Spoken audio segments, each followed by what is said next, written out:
আপনাদের বোন, আপনারা সবাই আমাকে একটু হেল্প করবেন। আমি আপনাদের বোন, আমি আর এর বেশি কিছু আপনাদেরকে আমি বলতে পারতেছি না।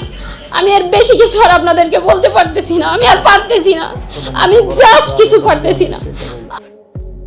হাদির ছেলে ফিরনাজকে লন্ডনে নিয়ে যেতে চান হাদির মেজো ভাই শরীফ ওমর, তবে আপত্তি জানিয়েছে হাদির স্ত্রী রাবেয়া। ভিউয়ার্স, পুরো ভিডিওটি শুরু থেকে শেষ পর্যন্ত দেখে অবশ্যই আপনার মতামতটি জানিয়ে দিন। যুক্তরাজ্যের বার্মিংহামে বাংলাদেশের সহকারী হাই কমিশনের দ্বিতীয় সচিব পদে নিয়োগ পেয়েছেন 2024 সালে জুলাই গণঅভ্যুত্থানের অন্যতম মুখ ও ইনকিলাব মঞ্চের আহ্বায়ক শহীদ শরীফ ওসমান বিন হাদির মেজো ভাই শরীফ ওমর বিন হাদি। তবে এখনও তিনি যোগদান করেননি। যাওয়ার আগে শহীদ হাদির একমাত্র সন্তান ফিরনাজ ইবনে ওসমান হাদিকেও সেখানে নিতে চান তিনি।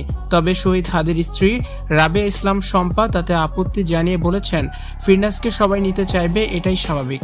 তবে তার বাবা একজনই, তিনি শহীদ ওসমান হাদি। আজ শনিবার 24শে জানুয়ারি ফেসবুকে আলাদা আলাদা পোস্টে এসব মন্তব্য করেছেন তিনি। ইতিমধ্যে তাদের এসব পোস্ট সামাজিক যোগাযোগ মাধ্যমে ব্যাপক আলোচনা এসেছে। জানা যায়, প্রথমে শরীফ ওমর বিন হাদি তার ছোট ভাই শহীদ শরীফ ওসমান বিন হাদির একটি ছবি দিয়ে লেখেন, আমি ওসমান হাদির ভাই প্রমাণ করার মতো একটা ছবি পেয়েছি, তাই তোমরা হাদির যা ছিল সব নিয়ে নাও, এমনকি তার বউকে নিয়ে নাও, শুধু আমার সন্তানটা আমাকে দিয়ে দাও প্লিজ। নিরাপদ বসবাসের জন্য তাকে নিয়ে আমি যুক্তরাজ্যে চলে যাব।